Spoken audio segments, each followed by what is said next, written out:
하나님께 영광이 된 줄 믿습니다. 오늘 말씀 가운데 보면은 두 그룹의 모습이 나타납니다. 한 그룹은 두려움에 빠져 있는 그룹이고 한 그룹은 확신에 찬 그룹입니다. 어쩌면 두 그룹이라고 할 수는 없죠. 한 그룹은 많은 사람들일 수 있는데 한 그룹이라고 이야기하는 것은 한 사람밖에 없었습니다. 과연 확신에 찬 그 사람은 어떤 사람이었는가? 왜 그렇게 확신에 찰 수 있었는가? 오늘 우리가 그것을 다시 한번 생각해보는 그런 시간 되기를 원합니다. 우리는 많은 두려움에 휩싸여 살고 있습니다. 우리가 가장 두려워하고 위험 가운데 있는 그 모습은 무엇일까요? 가장 큰 위험, 우리 삶의 가장 큰 위험이 무엇일까요? 코로나에 감염되는 것, 재차 실패하는 것, 질병이 더 심해지는 것, 그런 것일까요? 결코 그런 것만은 아닙니다. 우리에게 가장 큰 위험은 하나님을 신뢰하지 않는 것입니다. 아무리 강력한 안전망을 갖추었다 한들 하나님을 신뢰함이 없다면은 그 모든 것은 허술할 뿐입니다. 그러니 세상의 안전망에 너무 집착하지 마시기 바랍니다. 인생에서 가장 강력한 안전망은 하나님을 신뢰하는 것입니다. 어떤 상황에서도 하나님이 우리와 함께 하신다, 하나님이 나와 함께 하신다는 이 임마누엘의 믿음이 가장 안전한 줄 믿습니다. 이 믿음이 있기에 불 속에 들어갈 수 있습니다. 이 믿음이 있기에 사자굴에도 담대하게 들어갑니다. 이 믿음이 있기에 전에 하던 대로 3번씩 기도합니다. 이 믿음이 있기에 왕의 진미를 먹지 않습니다. 이 믿음으로 죽으면 죽으리다가 일상이 되는 겁니다. 안전의 근거를 하나님께 두십시오. 하나님을 신뢰하지 못하는 이 위험만 피한다면 그 어떤 위험도 위험이 아니다라는 것 우리가 믿어야 됩니다. 벌써 코로나 3년 차입니다. 여전히 위험 요소가 많습니다. 그러나 하나님을 신뢰하며 나아갈 때 고센 땅의 이스라엘 백성들을 특별히 보호하셨듯이 가장 안전한 하나님의 보호 안에 우리가 거하게 될 줄 믿습니다. 오늘 말씀은 사도 바울의 로마행을 기록하고 있습니다. 사도 바울은 에베소의 장로들의 만류에도 불구하고 예루살렘으로 올라가고자 그렇게 원했습니다. 바울이 한사코 예루살렘을 방문하고자 했던 이유는 크게 2가지가 있습니다. 첫째는 이방 교회에서 모인 헌금을 어려움을 겪고 있는 예루살렘 교회에 전달하기 위해서였습니다. 바울은 이 헌금 전달을 통해서 예루살렘 교회를 도울 뿐 아니라 성교의 결과로 세워진 이방 교회들 역시 예루살렘 교회와 동일한 형제 교회임을 인정받기 원했던 것입니다. 2번째로 위험했지만 사랑하는 동족에게 복음을 전하지 않을 수 없었기 때문입니다. 이것에 관해 바울은 사도행전 20장 22절 이하에서 이렇게 고백하고 있습니다. 보라, 이제 나는 성령에 매여 예루살렘으로 가는데 거기서 무슨 일을 당할는지 알지 못하니라. 오직 성령이 각성해서 내게 정언하여 결박과 환난이 나를 기다린다 하시나 내가 달려갈 길과 주 예수께 받은 사명 곧 하나님의 은혜의 복음을 증언하는 일에는 일을 마치려 하면은 나의 생명조차 조금도 귀한 것으로 여기지 아니하노라. 이렇게 고백했습니다. 따라서 사도 바울은요 예루살렘으로 올라가야만 했습니다. 비록 그곳에 가면 체포당하고 심지어 죽을지도 모르지만 사랑하는 동족에게 복음을 전하지 않을 수 없었던 것입니다. 바울은 예루살렘에 올라갔습니다. 그러나 예루살렘에 올라간 지 얼마 되지 않아 선지자 아가보의 예언대로 체포되어 끌려갔습니다. 그러나 그 와중에도 바울은 유대인들과 로마의 총독이었던 벨릭스, 그의 후임 베스도 총독, 유대왕 아그리빠 왕에게 사자처럼 용맹하게 그리스도의 복음을 변론하고 증거했습니다.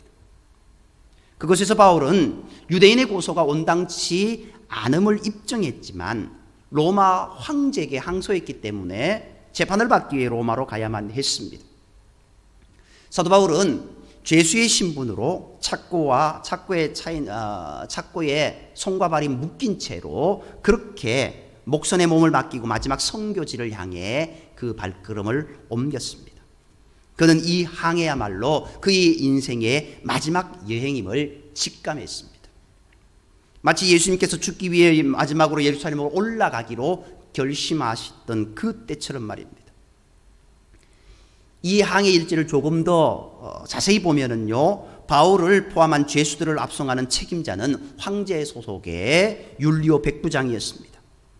워낙 먼 길이었기 때문에 이들은 예루살렘에서 출발한 이후에 무라라는 한 도시에서 이탈리아로 가는 알렉산드리아 배로 갈아탔습니다. 그러나 그 배는 얼마 가지 못하고 그레데섬 남쪽 해안의 미양이라는 곳에 겨우 도착하게 됩니다. 그런데 이곳에서 항해 논쟁이 잠시 벌어집니다. 왜냐하면 곧 겨울로 접어들어 항해를 하기에는 매우 위험했기 때문입니다. 가장 대표적인 것, 우리가 겨울철에 울릉도에 가는 것 쉽지 않지 않습니까? 그런 모습입니다. 갑로널바 끝에 그들은 소규모의 항구인 미양에서 64km 정도 떨어진 큰 항구 베닉스에서 겨울을 나기로 작정합니다. 그리고 베닉스로 항해를 시작합니다. 시작할 때는 불어온 남풍 부드러웠습니다. 선원들은 콧노래를 부르며 그렇게 닻을 올렸습니다. 실로 바다는 잔잔했고 평화로웠습니다. 모든 여정이 계획대로 순조로울 것이라 생각했습니다. 그러나 그 평온함은 얼마 가지 못했습니다. 곧 이다산에서 사납게 몰아치는 유라굴로라는 거대한 광풍이 불어 닥쳤습니다. 유라굴로라는 이 광풍은요, 선원들이 바다에서 만날 수 있는 최악의 재앙이었습니다. 그것은 구름과 바다의 소용돌이 치는 모양으로 수많은 선박을 침몰시킨 뱃사람에게는 마치 괴물과 같이 공포스러운 것이었습니다. 무시무시한 폭풍과 금방이라도 배를 삼킬 듯 그것에게 몰아치는 그 파도에 그들은 정신이 혼미합니다.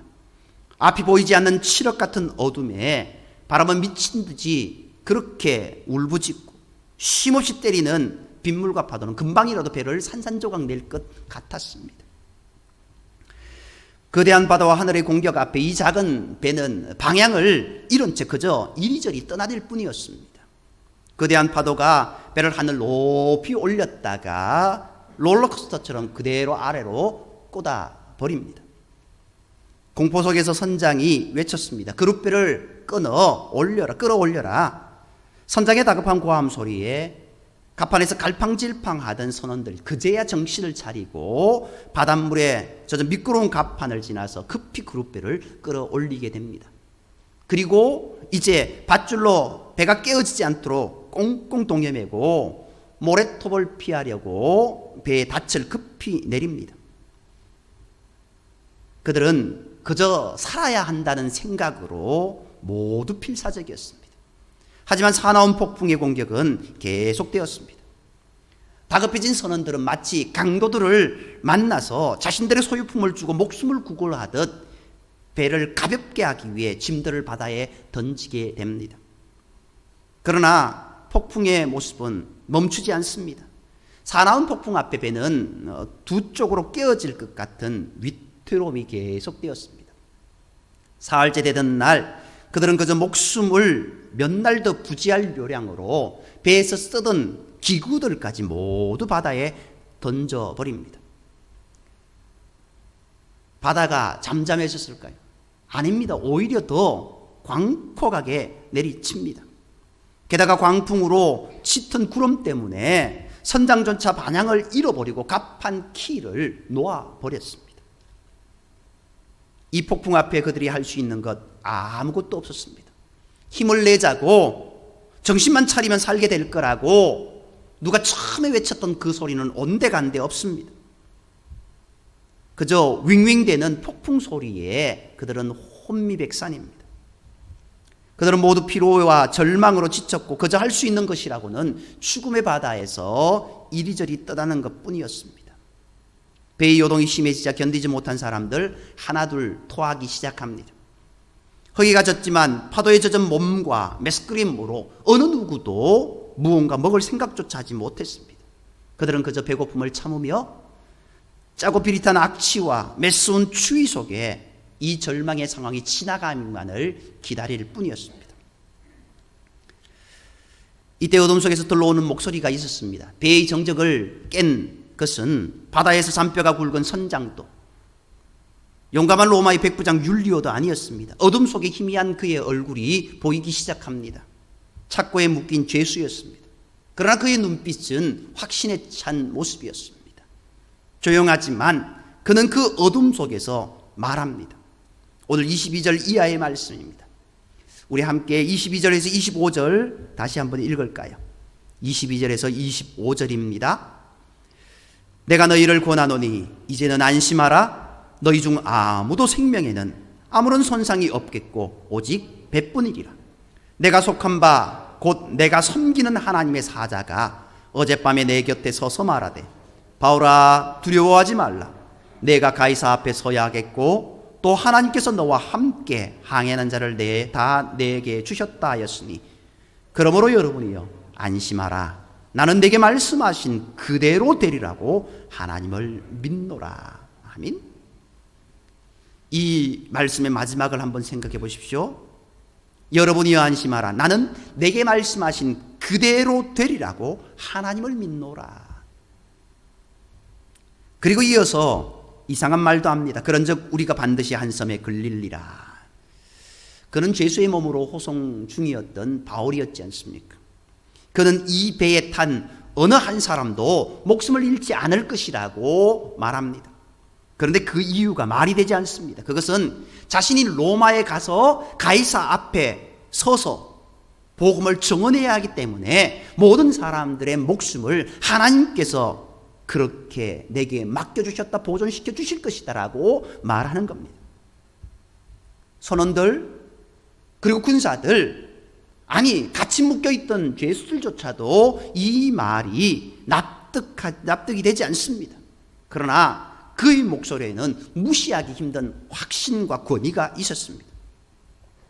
신기하게도 그들은 열나흘 되던 날 어느 섬 가까이 도착했습니다. 간밤에는 선원들이 닻을 내리는 척하며 그룻배를 내려서 자기들만 도망가려 해서 한바탕 소동이 일어났습니다. 그러나 날이 밝을 무렵 바울은 그들을 향해 이렇게 말합니다. 34절 말씀을 보면은요, 음식 먹기를 권하노니 이것이 너희를 구원을 위한 것이요 너희 중 머리카락 하나도 잃을 자가 없으리라. 앞에서 언급했던 그 말과 동일하게 이야기합니다. 바울은 모든 사람 앞에서 하나님께 감사 기도를 하고 빵을 떼기 시작합니다. 그 모습의 사람들도 용기를 내어서 너도 나도 빵을 먹기 시작합니다. 그리고 사람들은 최대한 해안 쪽으로 배를 대기 시작했고 모래톱으로 인하여서 더 이상 가지 못하게 되자 널빤지나 부서진 뱃조각을 잡고 육지로 헤엄치게 됩니다. 물론 이 와중에 죄수들이 도망할까 우리한 병사들이 그들을 죽이자고 했지만 이제 백부장은 바울을 살리고자 함께 헤엄쳐 가라고 그렇게 명령합니다. 즉시 그들은 죽기 살기로 헤엄쳤고 단 한 사람도 목숨을 잃지 않은 채 무사히 해변으로 빠져나왔습니다. 세상은 폭풍을 만나 좌표를 잃은 채 포효하다가 서서히 침몰하는 배와 같습니다. 이 침몰하는 배에 과연 희망이 있을까요? 흔들리는 우리의 삶의 터전은 안전합니까? 침몰하는 세상을 향해 희망을 말할 수 있는 사람 과연 누구입니까? 정치인입니까? 학자입니까? 과학자입니까? 저마다의 그 말을 하지만 그 말이 과연 우리에게 희망에 섞인 말이 됩니까? 절망의 순간 진정한 희망의 목소리는 오직 한 사람에서만 비롯되었습니다. 곧 하나님의 생명을 가슴에 안고 사는 사람, 하나님의 복음이 가슴에 불타는 사람입니다. 그들은 달도 별도 보이지 않는 깊은 어두운 밤이라 해도 희망의 빛을 발견하는 사람들입니다. 그는 안심하라, 너희 생명에는 어떤 손상도 없을 것이다 라고 말할 수 있었습니다. 하나님의 사람은 가장 절망스러운 곳에서 희망을 말할 수 있고 죽음만이 가득한 배 위에서 생명을 말할 수 있는 유일한 사람입니다. 여기에서 우리는 삶에 대한 통찰을 배우게 됩니다. 곧 하나님께서 우리의 생명을 어떻게 보존하시는가에 대한 그 모습입니다. 우리는 이 말씀을 통해서 사명에 있는 한 하나님께서는 그 생명을 거두시지 않는다라는 것을 배웁니다. 오늘 한 사람, 내가 가이사 앞에 서야 하겠고, 그것을 위해서 하나님께서 나의 생명을 살려주셨더라. 나뿐만 아니라 나와 함께 있는 모든 자들도 함께 살려주셨더라. 하나님께서 바울의 생명을 보존하신 이유, 로마 황제 앞에서 복음을 증거하기 위한 그의 사명 때문이었습니다. 바울은 로마의 황제를 만나기 전에는 결코 죽을 수 없었습니다. 그것은 그가 로마로 가서 세계의 중심부에서 그리스도의 복음을 증거해야 했기 때문입니다. 한 사람이 사명에 불탈 때 일어나는 놀라운 사건이 무엇입니까? 그것이 바로 복음 증거의 역사이지 않습니까? 그 배에 승선했던 276명의 사람들이 생명을 보존할 수 있었던 이유는 노련한 항해 기술이나 탁월한 리더십 때문이 아니었습니다. 그들이 보기에는 보잘것없고 아무런 가치도 없어 보이는 착고에 손발이 묶인, 그러나 반드시 완수해야 하는 하나님의 사명을 가진 한 죄수 때문이었습니다. 이 시대에 우리는 무엇을 위해 살아가고 있습니까? 주님 주신 하나님의 거룩한 사명을 붙잡아야 될 줄 믿습니다. 하나님께서 여러분 때문에 교회를 살리시고 이 나라를 살리시고 우리 모두가 은혜 가운데 살아갈 수 있도록 인도해 주시는 줄 믿습니다. 지난 주간 기독공부라는 신문에 걸린 글을 소개하며 마칩니다. 제목은 타투인가 헤나인가 라는 그런 제목입니다. 문신, 타투란 글을 문 몸신, 즉 몸에 글을 새긴다라는 뜻이고, 헤나는 몸에 그림을 그리는 행위를 말합니다. 그러나 이 둘 사이에는 아주 큰 차이점이 있다는 겁니다.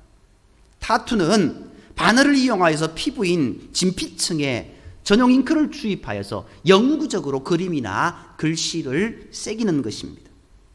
그런데 헤나는 피부 표면에 염색하여 그림 혹은 글씨를 그렇게 새기는 방식입니다.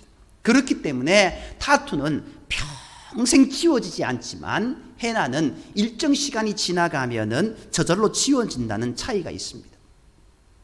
사도 바울은 자신의 몸에 영원히 지워지지 않는 예수의 흔적이 있다고 고백했습니다. 이 흔적은 헬라어로 스티그마타라고 합니다. 스티그마타란 주인이 자기의 소유임을 확정하려고 말이나 소의 엉덩이에 불로 달군 쇠로 찍어 표시하는 흔적입니다. 이것이야말로 영원히 지워지지 않는 흔적입니다. 바울은 갈라디아서에서 이후로는 누구든지 나를 괴롭게 하지 말라, 내가 내 몸에 예수의 흔적을 지니고 있노라 라고 그렇게 고백합니다. 바울은 믿음의 선한 싸움에 승리하기 위해서 많은 상처를 입었습니다.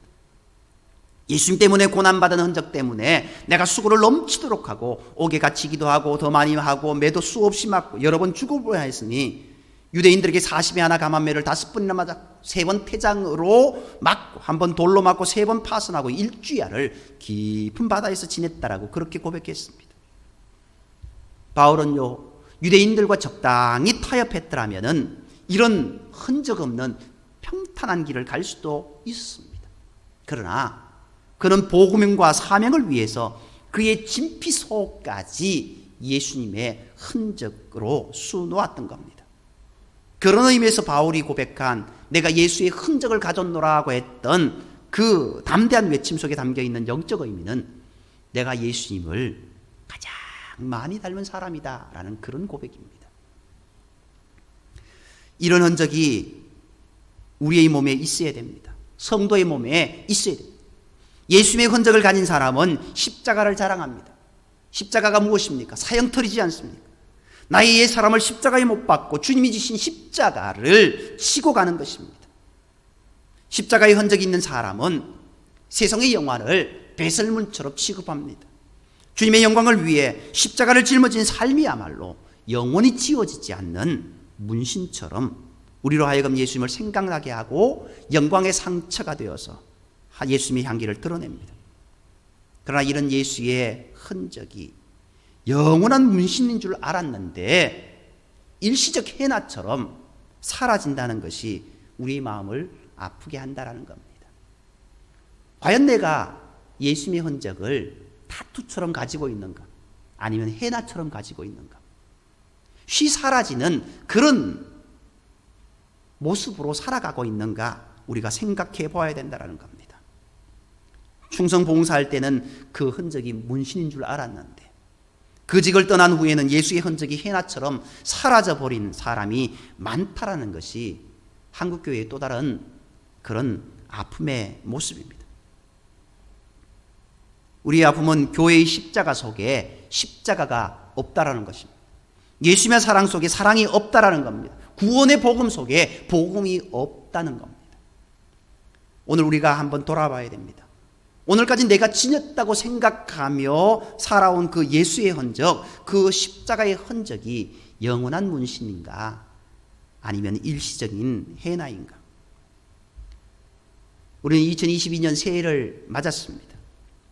진피, 즉 피부 속에 영원히 새겨질 예수의 십자가의 흔적을 수놓는 저와 여러분이 되어야 될 줄 믿습니다.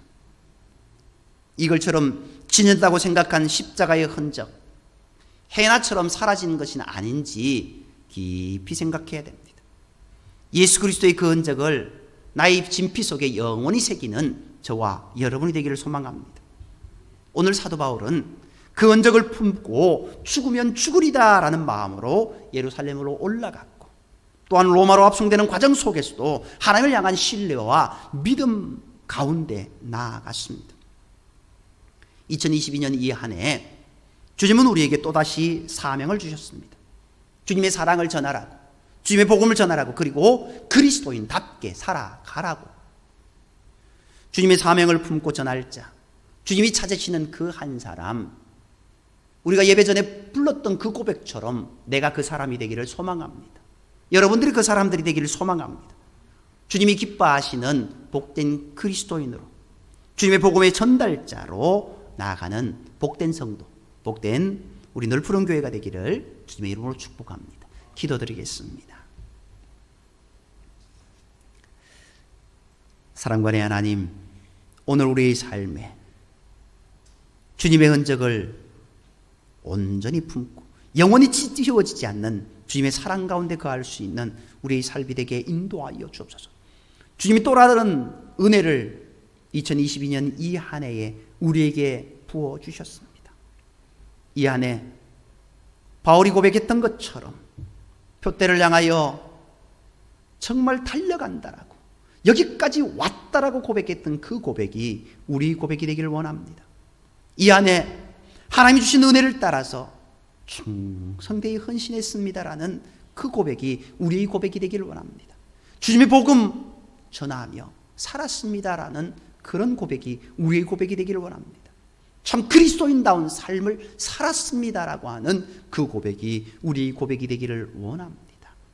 오늘 세상의 많은 사람들은 정말 참된 그리스도인을 보기를 원하는데, 오늘 우리는 쉬 사라지는 그 타투처럼 우리의 믿음이 사라지고 하나님을 향한 열정이 사라지는 모습, 하나님 아닌가요? 이제 우리에게 바울의 그 확신에 찬 믿음이 있게 하시고, 바울이 그 죽음까지 감내하면서 전하라고 했던 그 복음을 전할 수 있는 그 모습이 되게 하시고, 세상의 많은 사람들 앞에 인정받고 존경받는 참된 그리스도인으로 살아갈 수 있는 우리의 삶이 되게 인도하여 주옵소서. 모든 말씀을 사랑하시는 예수의 이름으로 감사하며 기도드립니다. 아멘. 우리 말씀을 생각하면서요, 436